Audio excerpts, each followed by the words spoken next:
Hello dear student, welcome back to my YouTube channel. যেহেতু তোমাদের মাধ্যমিক পরীক্ষা 2 তারিখ থেকে শুরু হচ্ছে, তাই জন্য তোমাদের অবশ্যই একটা জিনিস সম্পর্কে জানতে হবে। সেটা হলো, যেহেতু মাধ্যমিক পরীক্ষা তোমরা প্রথম দিতে যাবে, তাই জন্য অনেকেই জানো অনেকেই জানো না যে খাতায় কিভাবে ভরাট করতে হয়। তাই জন্য তোমাদের সামনে আমি তোমাদের খাতার একটি ছোট্ট ডেমো বোর্ডে উপস্থাপন করেছি। অর্থাৎ তোমাদের খাতায় এরকম প্রথমেই দেওয়া থাকে মাধ্যমিক পরীক্ষা সেকেন্ডারি এক্সামিনেশন 20 দিয়ে ফাঁকা থাকে। অর্থাৎ তোমাদের যে রেজিস্ট্রেশন ইয়ার, অর্থাৎ রেজিস্ট্রেশন সার্টিফিকেটে বা অ্যাডমিট কার্ডে যে ইয়ারটা দেওয়া আছে সেটা তোমাদের দিতে হবে, অর্থাৎ কোন সালে তোমরা পরীক্ষা দিচ্ছ, তাহলে 2024-এ। তারপরে দেওয়া থাকে সাবজেক্ট, অর্থাৎ যে সাবজেক্টের পরীক্ষা সেই সাবজেক্টের নাম লিখতে হবে এখানে। ম্যাথ ধরো প্রথম দিন বেঙ্গলি আছে, তাহলে তুমি এখানে বেঙ্গলি লিখে দিলে, ঠিক আছে। এবার কোশ্চেন হলো যে এটা আমরা ফুল ক্যাপিটাল লেটারে লিখবো না নর্মাল হ্যান্ড রাইটিংয়ে লিখবো। তুমি চাইলে নর্মাল হ্যান্ড রাইটিংয়ে লিখতে পারো, তুমি চাইলে ক্যাপিটাল লিখতে পারো, কোনো অসুবিধা নেই। তবে নেম, তোমার নেমটা পুরো ভালোভাবে লিখবে। রোল নাম্বার, যেটা অ্যাডমিট তোমাদের দিয়েছে রোল এবং নাম্বার, সেটা এখানে রোলের জায়গায় রোল এবং নাম্বারের জায়গায় নাম্বার লিখে দিলে। রেজিস্ট্রেশন নাম্বার অ্যাডমিটের মধ্যে দেখবে লেখা আছে রেজিস্ট্রেশন নাম্বার, সেই রেজিস্ট্রেশন নাম্বারটা দিয়ে দিলে। তারপরে language in which answer will be written, অর্থাৎ তুমি কোন ল্যাঙ্গুয়েজে অ্যান্সারটা লিখতে চাও। যেহেতু তোমরা বেঙ্গলি মিডিয়াম, আর যারা ইংলিশ মিডিয়াম আছে তারা ইংলিশে লিখতে চাও, তাই জন্য এখানে লিখবে ইংলিশ, আর যারা বেঙ্গলি মিডিয়াম তারা লিখবে বেঙ্গলি। আর সিলেবাস তো এটা সবার ক্ষেত্রে যেহেতু প্রত্যেকে নিউ, অর্থাৎ নতুন সিলেবাসে, মানে তোমরা তো প্রথমবার পরীক্ষা দিচ্ছ, তাহলে তোমরা নিউয়ে টিক করবে। এবং যাদের ক্ষেত্রে অনেকদিন ধরো এর আগের বছরে একজন পরীক্ষা দিচ্ছে, তাহলে সে কী করবে, তখন ওল্ড দেবে। তোমরা প্রত্যেকেই কী দেবে, নিউ। এরপরে দেখো খাতার মধ্যে কী থাকে, ইনস্ট্রাকশন। তো ইনস্ট্রাকশন যেটা থাকে, সেই ইনস্ট্রাকশন তোমাদের কোনো কাজ করতে হবে না। অর্থাৎ এই যে ইনস্ট্রাকশন, এটা তোমাদের কোনো কাজ নেই, এটা একটু পড়ে দেখে নেবে কী কী লেখা আছে। অর্থাৎ কী কী করতে পারবে পরীক্ষা হলে, কী কী অ্যালাউ আছে, কী কী অ্যালাউ নেই, এই ইনস্ট্রাকশনগুলো দেওয়া আছে, কী কীভাবে উত্তর করতে হবে। এবং পাশে দেওয়া থাকবে কোশ্চেন নাম্বার এবং মার্কস। এই পুরোটাই স্যারদের দায়িত্ব, অর্থাৎ এগুলো তোমরা কিচ্ছু করবে না, তোমাদের কাজ শুধু এইটুকু। আরেকটা কাজ, সেটা খুব ইম্পর্টেন্ট, দেখবে যে তোমাদের খাতার একদম উপরে ডান দিকে লেখা থাকবে লুজ সিট নাম্বার অথবা নাম্বারস। অর্থাৎ কেউ যদি লুজ সিট একটা নেয় তাহলে 1 দেবে, কেউ যদি দুটো নেয় তাহলে 2 দেবে, কেউ যদি 3টে নেয় তাহলে 3 দেবে। অর্থাৎ লুজ সিট তোমাদের কটা থাকবে, লুজ সিট তোমাদের যটা থাকবে তুমি এখানে পাশে পাশে সেই নাম্বারটা দিয়ে দেবে, অর্থাৎ লুজ সিট কতগুলো নিয়েছো সেই নাম্বারটা দিয়ে দেবে, ঠিক আছে। আচ্ছা, আরেকটা জিনিস বলে রাখি, লুজ শিটে অনেকের মধ্যে কোশ্চেন থাকে, লুজ শিটে কি নাম লিখবো না রেজিস্ট্রেশন লিখবো না অ্যাডমিট এর রোল নাম্বারটা লিখবো। তাহলে আমার মতে, যদি তোমার কাছে সময় থাকে, তাহলে তুমি রোল নাম্বার তো অবশ্যই লিখবে, তার সাথে সাথে তুমি নামটাও লিখে দেবে। তাহলে রোল নাম্বার প্লাস নেম দুটোই দিয়ে দেবে। আর আরেকটা কথা, লুজ সিট নেওয়ার সাথে সাথে তুমি এখানে নাম্বারিং করে দেবে যে আমি একটা লুজ সিট নিলাম। এবার তোমাদের যে বোর্ডের যে পেপারটা দেওয়া হবে, সেখানে 60টা পেজ থাকে তোমাদের, ঠিক আছে। সেই 60টা পেজের মধ্যে তোমাদের যদি হয়ে গেল তাহলে খুবই ভালো, আর যদি না হয় তাহলে তোমাকে লুজ শিট নিতেই হবে।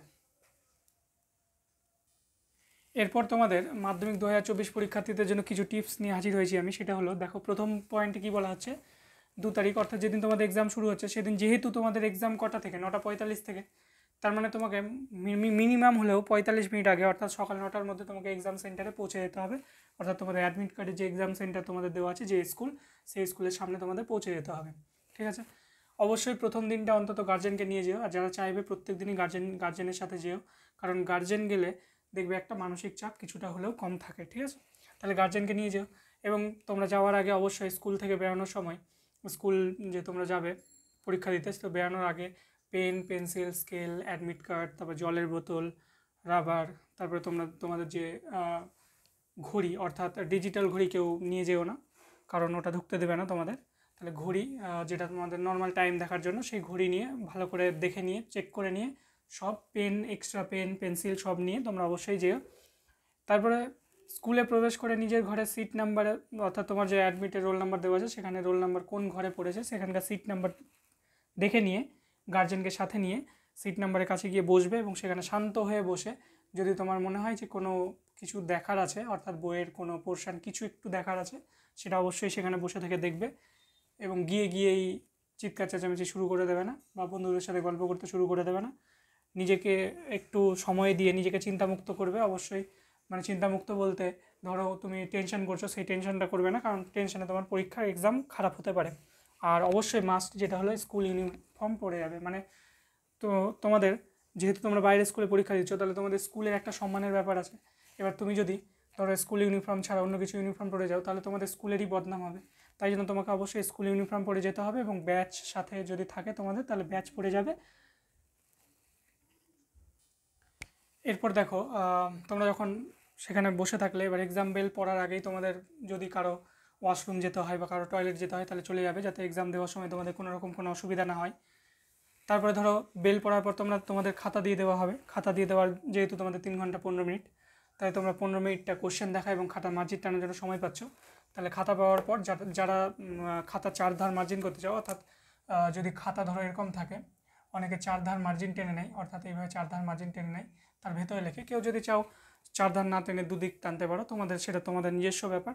যে যাকে যেইভাবে যে স্যার বলে দিয়েছে, অর্থাৎ তোমাদের যে টিউশন টিচার বা স্কুল টিচার যেভাবে বলে দিয়েছে সেটা তোমরা করে নেবে। আমার মতে 4 ধার যদি সময় থাকে তাহলে 4 ধার মার্জিন টেনে নেবে। তারপরে লেখা আছে দেখো, কোনো প্রকার অসৎ উপায় অবলম্বন করবে না, অর্থাৎ যাতে তোমাদের এক্সাম ক্যান্সেল হয় বা এরকম কোনো ধরনের ঘটনা ঘটাবে না। প্রশ্নগুলোকে ভালো মতো পড়বে এবং প্রশ্নগুলো ভালো মতো পড়ে তুমি আগে নির্বাচন করে নেবে, অর্থাৎ রাইট মেরে নেবে যে কোন কোশ্চেনটা আমরা পারবো ঠিকঠাকভাবে, সেই কোশ্চেনটাই অ্যাটেন্ড করবে। অনেক অপশান থাকে তোমাদের, যেহেতু তোমরা প্রত্যেক সাবজেক্টে জানো। এবার প্রশ্ন নাম্বারটাকে চেষ্টা বলতে আমি বলবো যে প্রশ্ন নাম্বার যাতে পরপরই থাকে, অর্থাৎ 1-এর কোশ্চেন কমপ্লিট করার পর 2, তারপরে 3, তারপরে 4, তারপরে 5, এইভাবে পরপর।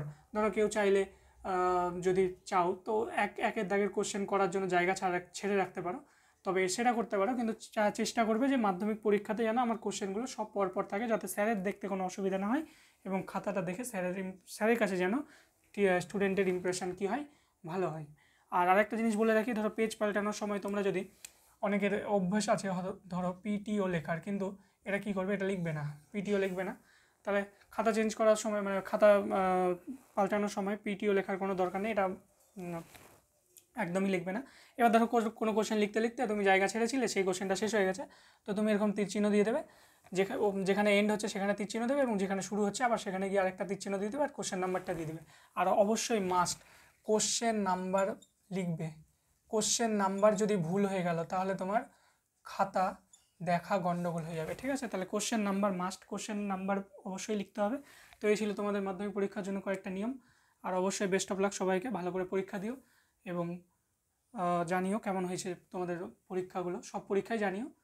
এবং অঙ্ক পরীক্ষার জন্য তোমাদের সাজেশান আমার নেক্সট ভিডিওতে তোমাদের চলে এসছে, একটু দেখে নিও তোমরা। ততক্ষণের জন্য ভালো থেকো, সুস্থ থেকো এবং পড়াশোনা চালিয়ে যাও। দেখা হচ্ছে পরবর্তী ভিডিওতে।